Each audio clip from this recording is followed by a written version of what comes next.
Student, आज जो हमारी फ़ोटोशॉप की क्लास है उसका टॉपिक है slice tool with vanishing point filter. यानी कि आप स्लाइस टूल तो सीखेंगे ही, लेकिन इसके अंदर वेनिशिंग पॉइंट फ़िल्टर को हम किस तरह से अप्लाई करेंगे वो भी आज आप इस क्लास में देखेंगे। स्लाइस टूल, स्लाइस का मतलब जैसा कि आपको न समझ आ रहा होगा, टुकड़े कर देना, किसी भी पिक्चर के टुकड़े करना और टुकड़े करके फिर उसे जोड़ना। और जोड़ने जब हम दोबारा उसे जोड़ते हैं तो उसके अंदर एक क्रिएटिविटी लाना, एक आप कहेंगे उसको डेकोर फॉर्म में रखना, फ्रेम बनाना। तो ये चीज़ जो है ये स्लाइस टूल के साथ हम कर सकते हैं। वेनिशिंग पॉइंट ये होता है कि वेनिशिंग पॉइंट आपको किस एंगल से अपनी पिक्चर को रखना है वो हम वेनिशिंग पॉइंट फ़िल्टर से यूज़ देखेंगे। चलिए स्टूडेंट, तो हम चलते हैं अपने फ़ोटोशॉप पे और देखते हैं कि हम इसको किस तरह से कर। आपके सामने ये एक मैंने स्लाइस टूल को यूज़ करते हुए एक पिक्चर, क्योंकि वीडियो बहुत लंबी हो जाती है तो मैंने एक इस तरह से आपको समझाने के लिए रखी है ये, और इसका ये मैंने पार्ट्स बनाए हैं और इसकी मैंने वही बना ली। लेकिन अभी फ़िलहाल मैं जो हूँ एक आपके सामने पिक्चर ओपन करूँगी और वो पिक्चर ओपन करके उसको मैं स्लाइसिंग में जो है कट करूँगी और फिर उसका मैं फ्रेम आपके सामने ही बनाऊँगी। ठीक है, तो स्टूडेंट चले मैं ये वाली पिक्चर ले लेती हूँ।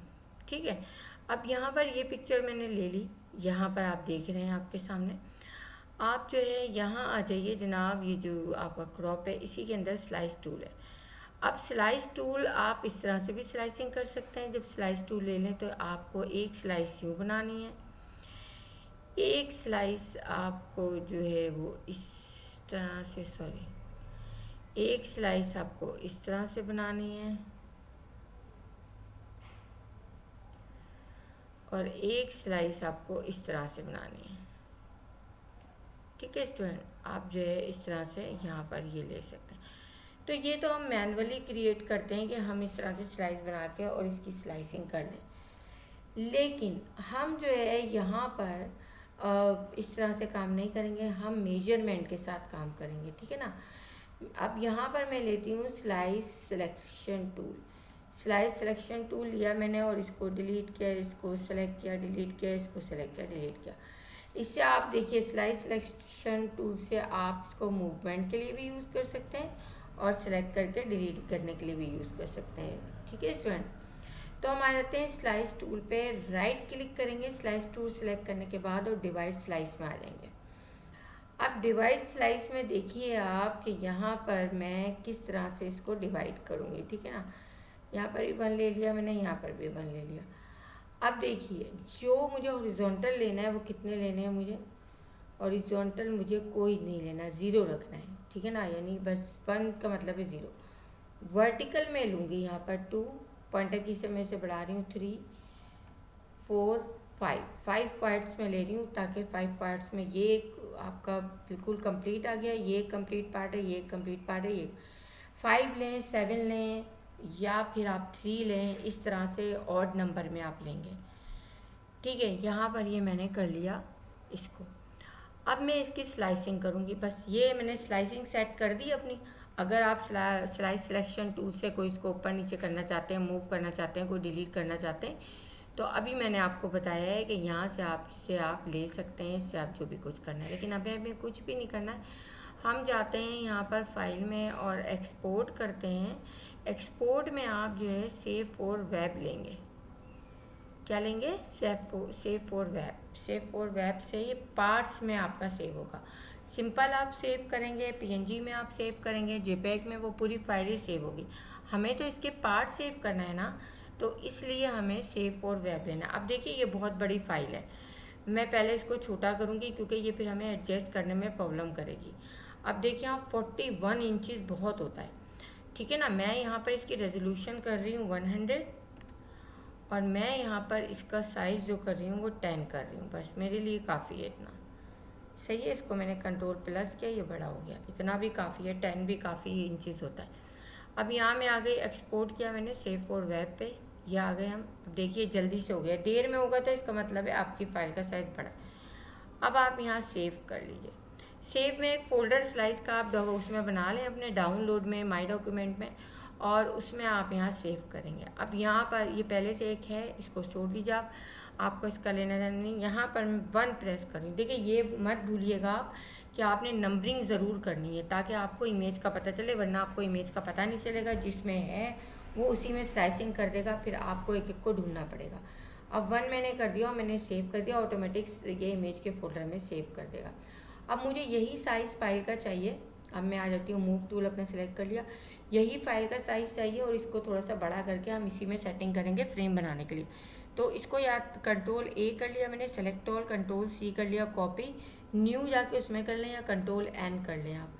अब देखिए नई फाइल इसी तरह से मेरी खुल जाएगी, इसी उसमें ये उसी यानी कि उसी मेजरमेंट में खुल गई जिसमें से मैंने लिया था।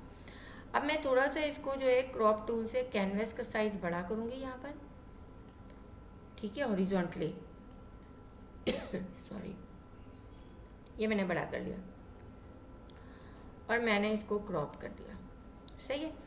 अब मैं आ गई यहाँ, ऐसे आप डायरेक्ट उठाएंगे यहाँ पर देखिए इमेज का फोल्डर, इमेज 1 तो पहले की बनी हुई है ना, जो मैंने आपको भी फ्लावर दिखाया उसमें इस तरह से स्लाइस बनी हुई है और ये मैंने स्लाइस को इस तरह से बनाया है ये, ठीक है ना। लेकिन ये अभी मैं आपको जब बताऊँगी जब आपको मैं ये बना के दिखा दूँगी। देखिए आपके सामने स्टूडेंट यहाँ पर 0 1 0 यानी कि 1 2 0 1 से इसने स्टार्ट किया है, मैंने 1 लिया था। आप 0 1 0 2 0 3 0 4 0 5 ये इसने बना दिया।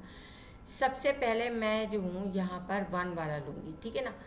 1 वाला लेकर मैं यहाँ आ जाऊँगी, ये यहाँ मैंने रखा, इसको आपने जो है इसको सेट कर लिया यहाँ पर, ठीक है, इसको इस तरह से सेट कर लिया आपने। अब एंटर देना ज़रूरी है या यहाँ से वो करना, तभी ये दूसरी फाइल आएगी। अगर आपका यहाँ से फ्रेम बना रहा तो दूसरी फाइल आप सेलेक्ट नहीं कर सकेंगे। इसके बाद आप सेकंड उठा लें, सेकंड को यहाँ रखें, सेकंड को ले आएँ। अब मैंने क्योंकि कैनवस इसीलिए बड़ा किया था, मुझे इसके बीच में गैप देना था, ठीक है, ये आ गया मेरा। इसके बाद थर्ड को मैं ले आई, थर्ड ये आ गया मेरा। यहाँ पर ये देख लें आप, इस तरह से ये थर्ड ले लिया मैंने, ठीक है स्टूडेंट, ये यहाँ पर ये आ गया। अब फोर्थ वन, ये फोर्थ वन इसीलिए नंबरिंग की थी कि हमारे लिए आसानी रहे, उसमें भी पता नहीं चलता है हमें, आपकी लाइन से आ भी रहा हो तभी कन्फ्यूजन रखती है हमें। यहाँ आ गया, ठीक है ना। अब फिफ्थ एंड लास्ट वन हमारा आ गया, ये आपने ले लिया फिफ्थ वन, ठीक है स्टूडेंट, ये आपका हो गया। अब आपका क्रॉपिंग एरिया अगर ज़्यादा लग रहा है आपको तो आप यहाँ से क्रॉप करके इसे छोटा कर लें, कोई मसला नहीं है। हम बाद में भी ये काम कर सकते हैं और पहले भी कर सकते हैं। चलिए इसमें हम पहले कर लेते हैं, यही काम हम बाद में भी कर सकते हैं। ये मैंने क्रॉपिंग कर ली और ये हो गया मेरा इतना हिस्सा। अब लेयर का पैनल खोलती हूँ मैं, अब देखिए आपके सामने ये लेयर मौजूद है। अब मुझे फर्स्ट और लास्ट लेयर, ये मेरी फर्स्ट लेयर है और सबसे ऊपर वाली लास्ट लेयर है। कंट्रोल के साथ मैंने ये सेलेक्ट किया, ठीक है, शिफ्ट के साथ नहीं कीजिएगा, सारी सेलेक्ट हो जाएंगी। आपने सेलेक्ट किया और आपने यहाँ पर इसको शिफ्ट ऑल्ट के साथ इसको छोटा किया, ये देखिए, ठीक है, एंटर। अब आपको सेकंड वन और फोर्थ वन सेलेक्ट करना है, ठीक है ना, यहाँ और कंट्रोल के साथ ये कंट्रोल टी किया आपने, ये हो गई। इसको भी शिफ्ट ऑल्ट के साथ आपने इतना कर दिया। फ्रेमिंग बना रहे हैं ना हम, ठीक है, और इसको भी थोड़ा सा हम कंट्रोल टी के साथ नीचे कर लेंगे ताकि कोई इफेक्ट दें हम तो हमें नज़र आए। ये लीजिए जनाब, ये हो गया। अब अगर लेयर 1 पे मैं जाती हूँ, डबल क्लिक करती हूँ, मैं यहाँ से कोई भी इफ़ेक्ट दूँ इसे, ठीक है ना, यहाँ पर बेबल दे दूँ मैं इसे, इसमें इस तरह से पिलो का इफ़ेक्ट है, थोड़ा सा बढ़ा दूँ मैं इसे, यहाँ से थोड़ा सा ये ले लूँ, ठीक है ना। स्ट्रोक देना चाहूँ मैं, स्ट्रोक दे दूँ यहाँ पर, ठीक है ना। स्ट्रोक का कलर मैं यहाँ से इस तरह का कलर ले लूँ ये, ठीक है ना, थोड़ा डार्क करने के लिए ये ले लूँ, ये ले लूँ, मेरा ख्याल से यही ज़्यादा अच्छा लग रहा है इस पर, ठीक है, ओके कर दिया मैंने। अब ये मैंने इस तरह से ले लिया। शेडो अगर देख लेते हैं अच्छा लगे तो, नहीं शेडो अच्छा नहीं लग रहा, ओके। अब यही सारे इफेक्ट मुझे सारी लेयर पे देना था, तो बहुत मुश्किल होगा बार बार जाके हम करें। हमारे पास एक कमांड है यहाँ पर, कॉपी लेयर स्टाइल। अब यहाँ आ गए, अब शिफ्ट दबा दीजिए आप, क्योंकि सारी लेयर को सेलेक्ट करना है, शिफ्ट दबा दिया हमने और पेस्ट लेयर स्टाइल कर दिया। देखिए आपके सामने सारे एक ही साथ सारे जो है वो स्लाइसिंग के इफेक्ट आ गए। अब देखिए ये आपके सामने जो है ये तैयार हो गया आपका फ्रेम। अब हमें इसकी पीएनजी बनानी है, और पीएनजी बनानी है बैकग्राउंड रिमूव करके, ठीक है ना। बैकग्राउंड आप बंद कर देंगे तभी पीएनजी बनेगी, वरना वाइटनेस आ जाएगी बैकग्राउंड की, कोई फ़ायदा नहीं होगा। अब आ जाएंगे हम यहाँ file, export, save for web. Save for web से हम सेव करेंगे ताकि हमारी स्लाइसिंग जो है वो हो जाए, ठीक है। पहले भी हमने इसको इस तरह से किया था, बल्कि नहीं, अब हमें इससे करने की ज़रूरत नहीं, सॉरी। अब आप इसकी पीएनजी बनाएंगे, हम तो स्लाइसिंग कर चुके हैं ना, हम कोई वो थोड़ी कर रहे हैं दोबारा। अब हम इसकी पीएनजी बनाएंगे, एक्सपोर्ट कर देंगे पीएनजी में, और वहीं चले जाएंगे अपने डाउनलोड के स्लाइस के फोल्डर में। ये स्लाइस का फोल्डर है, इमेज में ही जाके मैं इसे सेव कर दूंगी, स्लाइस 2, सही है। अब देखिए ये आपके सामने बन गया। अब इतना काम हो गया, एक स्लाइसिंग हमने ये की थी, एक स्लाइसिंग मैंने ये आपके सामने करके रखी रो कॉलम के साथ। अब हम वेनिशिंग पॉइंट से इनको वो करेंगे। अच्छा यहाँ पर अगर मैं आपको दिखा दूँ कि एक तो ये आपकी देखिए ये बनी है पीएनजी, ठीक है ना, यहाँ पीछे आपको ब्लैक नज़र आ रहा है, इसका मतलब है ये पीएनजी है। और यहाँ मैंने एक पहले से करके रखी थी ताकि टाइम सेव हो जाए, ये एक इस तरह से करके दिखाई थी, रो और कॉलम दोनों हमने लिए हैं वहाँ पर आप दोनों ले सकते हैं, रो भी कॉलम भी। और ये मैंने एक फ्रेम ऐसे ही डिज़ाइन कर लिया था सैम्पल के तौर पे। अब आ जाते हैं हम यहाँ वैनिशिंग पॉइंट में। वैनिशिंग पॉइंट में आने के लिए आप क्या करेंगे, सबसे पहले आप जो है, अब इनका काम हमारा ख़त्म हो गया, हम इस सब फाइल को बंद कर देते हैं, ठीक है ना, क्लोज ऑल कर देते हैं यहाँ पर, ठीक है ना, नो कर दिया, नो नो, ठीक है, ये हो गया। अब आ जाते हैं हम वेनिशिंग पॉइंट पे, तो ओपन करेंगे हम वेनिशिंग पॉइंट की इमेज। आप सिलेबस में आएंगे तो आपके पास वेनिशिंग पॉइंट दिया हुआ है, ठीक है। फ़ोटो एडिटिंग में आपके पास वेनिशिंग पॉइंट दिया हुआ है, फ़ोटो एडिटिंग में नहीं है शायद, ये फ़ोटो इफ़ेक्ट में आएगा आपका वेनिशिंग पॉइंट, ठीक है ना। ये इसमें से आप किस फ्रेम पे अपनी किस यानी पिक्चर पे अपना जो है वो फ्रेम जो आपने स्लाइसिंग का बनाया है वो आप लगाना चाहते हैं। फ़र्ज़ करें मैं अभी ये वाली पिक्चर ले लेती हूँ, ठीक है, और इस पे मैं दोनों अपने स्लाइसिंग लगाती हूँ, सही। तो हम सबसे पहले आएंगे फ़िल्टर में। इस कमांड को करने के लिए पहला स्टेप ये है कि आपने पिक्चर ले ली पहले, और जिसको वैनिशिंग पॉइंट आपने करना है। अब आप यहाँ पर आ गए, इसके बाद वैनिशिंग पॉइंट आपने ले लिया, वैनिशिंग पॉइंट का पैनल आपका खुल गया। यहाँ पर ये ऑटोमेटिक सेलेक्ट होता है आपका क्रिएट प्लेन टूल, ठीक है ना। पहली वाली पिक्चर मुझे इस पे लेनी है जो अभी मैंने आपके सामने बनाई है, तो मैं इसको सेलेक्ट कर रही हूँ। देखिए इसको सेलेक्ट करने के लिए, सॉरी यहाँ पर मुझसे गलती हो गई है, अब मैं जो हूँ इसको सेलेक्ट करने के लिए ये करूँगी कि बैक स्पेस से पहले इसको रिमूव कर दिया मैंने। अब यहाँ क्लिक किया मैंने, यहाँ क्लिक किया मैंने, यहाँ क्लिक किया मैंने, और ये मेरा फोर्थ वन ऑटोमेटिकली ये थर्ड वन को मिलाते हुए बन जाएगा। आपको एक काम देखिए मैं करना भूल गई हूँ, सबसे पहले इसको करने से पहले आपको वो पिक्चर्स खोल के रखनी है जिनको आपने करना है, और उसको कॉपी करके रखना है जिसको आपने वेनिशिंग पॉइंट करना है। तो ये हम भूल गए, तो हम चलते हैं वापस, और हम पहले अपनी वो वाली पिक्चर खोलेंगे स्लाइसिंग वाली जो हमने यहाँ से, मैं इसको राइट क्लिक करके न्यू विंडो में खोल ली हूँ ताकि ये विंडो मेरी खुली रहे।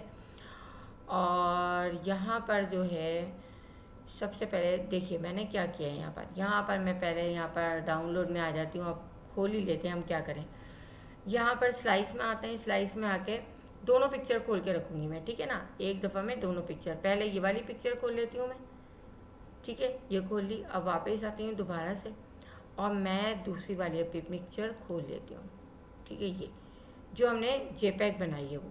और अब मैं वेनिशिंग पॉइंट में दोबारा जाती हूँ।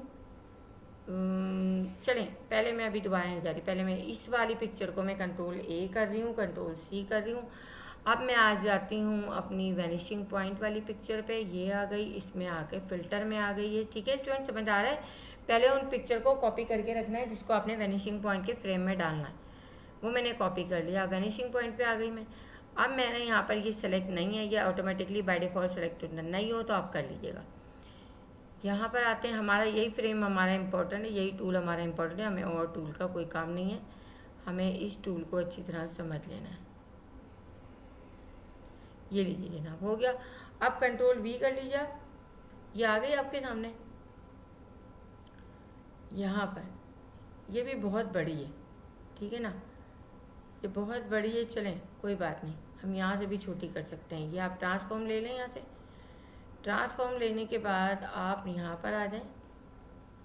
देखिए इसको छोटा करने के लिए इस तरह से आपको करना पड़ेगा, वरना बाहर ही छोटा कर लें, वो ज़्यादा बेहतर होता है।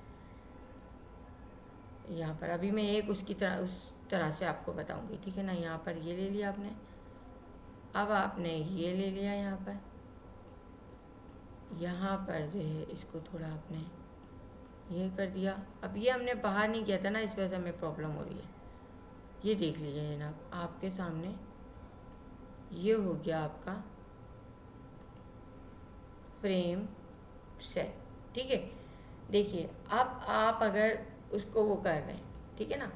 अब बाहर से मैं किस तरह से कह रही हूँ, कंट्रोल वी किया आपने, इसको जब भी आपने कंट्रोल टी कर दिया, ठीक है ना, शिफ्ट ऑल्ट के साथ, और अब आप इसको ले आए यहाँ, छोटा कर दिया, और यहाँ से भी इसको बड़ा कर दिया, और यहाँ। तो ये इस तरह भी आपका हो जाता है, लेकिन नहीं, ये जो है आपको अभी क्योंकि दो दो पिक्चर रखी हुई हैं इसलिए वो नज़र आ रहा है आपको, तो आप इस तरह से ला सकते हैं। अब देखिए वैनिशिंग पॉइंट में जो है, मैं अभी तो आपको ये स्लाइस से करके बता रही हूँ, लेकिन अभी मैं इसको स्लाइस के बगैर भी आपको बताऊँगी। देखिए एक फ्रेम मेरा सेट हो गया, दूसरी वाली स्लाइस में ले लेती हूँ, ये कंट्रोल ए किया, कंट्रोल सी किया, और यहाँ मैं आ गई। यहाँ आने के बाद इसी पे लगा रही हूँ मैं, ठीक है ना। सॉरी, मैं यहाँ आ गई, मैंने यहाँ पर वैनिशिंग पॉइंट ले लिया। अब मुझे इस फ्रेम पे वैनिशिंग मिलेगी, अब ये सेलेक्ट नहीं है, मैंने यहाँ से ये सिलेक्ट किया, सिलेक्शन वाला, यहाँ पर आ गई मैं, यहाँ पर आ गई, यहाँ पर आ गई, और यहाँ पर आ गई, ठीक है ना। कंट्रोल वी कर लिया आपने। अब मैंने बताया आपको ये बहुत बड़ा है, तो हम यहीं पर इसको सेट कर लेते हैं।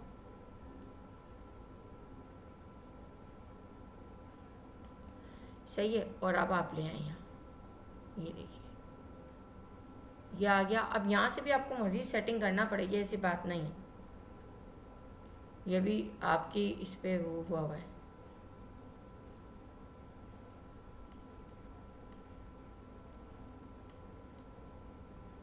ये देखिए यह हो गया, यहाँ पर देख लें कितना छोटा हुआ है।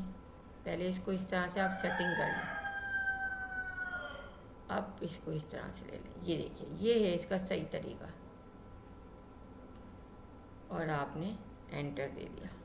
ये देखिए दोनों फ्रेम आपके हो गए, और आपने ये अपनी स्लाइसिंग को इस तरह से सेटिंग भी कर ली, और स्लाइसिंग की कमांड भी कर ली। अब हम वैनिशिंग टूल को विदाउट स्लाइसिंग देखते हैं। ये तो स्टूडेंट आपको समझ में आ गया ना, स्लाइसिंग किस तरह से करनी है, रो कॉलम किस तरह से लेने हैं, खाली कॉलम किस तरह से लेने हैं, ठीक है ना। अब फ़र्ज़ करें कि मैं ये वाली इमेज जो है सेट करना चाहती हूँ, मैं कोई और ये वाली इमेज सेट करना चाहती हूँ, ठीक है ना। किस पे, एक ओपन कर लेते हैं हम वैनिशिंग पॉइंट, ठीक है ना। डेस्कटॉप पे जाएंगे, अपने सिलेबस में जाएंगे, ठीक है ना, सॉफ्टवेयर सिलेबस में आएंगे, फ़ोटोशॉप में आएंगे, फ़ोटो इफेक्ट में आएंगे, वैनिशिंग पॉइंट में आएंगे। अब देखिए वो जो पिक्चर मैंने ली है वो मुझे किस पे करनी है। फ़र्ज़ करें मुझे इस पे करनी है, लेकिन नहीं, मैंने गलत ले लिया, मुझे वर्टिकल इमेज इस पे करनी चाहिए। चले मैं दूसरा लेती हूँ जहाँ पर थोड़ा हॉरिजॉन्टल आ जाए। हॉरिजॉन्टल पे ये वाला ले लेते हैं हम, स्क्वायर है, हो जाएगी सेट, ठीक है, यहाँ पर होगी। अब मैंने जो पिक्चर खोली हुई है ये, इसको मैंने इसका पूरा नहीं लिया, मैंने इतना हिस्सा ले लिया, ठीक है ना। हम ऐसे भी तो कर सकते हैं ना, फ्रेम थोड़ा सा छोटा करना है, यहाँ से यहाँ पर जो है ट्रांसफॉर्म सिलेक्शन कीजिएगा, ट्रांसफॉर्म नहीं कीजिएगा तो ये आ जाएगा, ठीक है ना। अब आप इसको अप्लाई कर दें, कंट्रोल सी कर लें, इसको बंद कर दें, सही है। और यहाँ आ जाए, फ़िल्टर में जाए, वैनिशिंग पॉइंट लें, अपना यहाँ पर सेलेक्ट करें जनाब,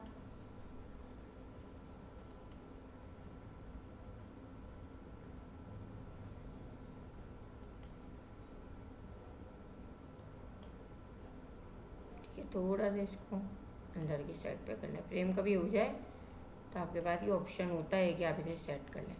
आप कंट्रोल वी कर दें। ओहो, ये तो बहुत छोटी आ रही है। चलें, खैर छोटी हो गई, ये तो फ्रेम बड़ा था हमारा। ये किया आपने, सही है। यहाँ से जो है इसको ले लिया और यहाँ से इसको ले लिया। फ्रेम आपका बिल्कुल सही बना होना चाहिए। अभी देखिए मुझसे फ्रेम सही नहीं बना है, जिसमें जो है वो ये हो रहा है। ओके कर दें आप, तो आपको पता चल जाएगा। देखिए यहाँ पर ये जो आ रही है ना, ये चीज़ ये नहीं आनी चाहिए। देखिए अब आपने देख लिया स्टूडेंट के वैनिशिंग पॉइंट को आप इस तरह भी यूज़ कर सकते हैं कि किसी भी चीज़ को आपको स्क्यू में तिरछा रखना है, टिल्ड करना है, वो आप ऑटोमेटिकली वैनिशिंग पॉइंट से कर सकते हैं। तो स्टूडेंट ये देख लिया आपने कि हमने स्लाइसिंग भी करके देख ली अपनी, और हमने जो है यहाँ पर किस तरह से स्लाइसिंग को एडजस्ट करना है वैनिशिंग पॉइंट में, वो भी आपने करके देख लिया। वो भी आप यहाँ पर भी वर्टिकल कोई इमेज आप लेकर कर सकते हैं। तो इस तरह से ये चीज़ आपकी हो गई कंप्लीट। तो अब आप इसकी प्रैक्टिस कर लीजिएगा, आपको होप कि ये तमाम चीज़ें समझ आ गई होंगी। Thank you.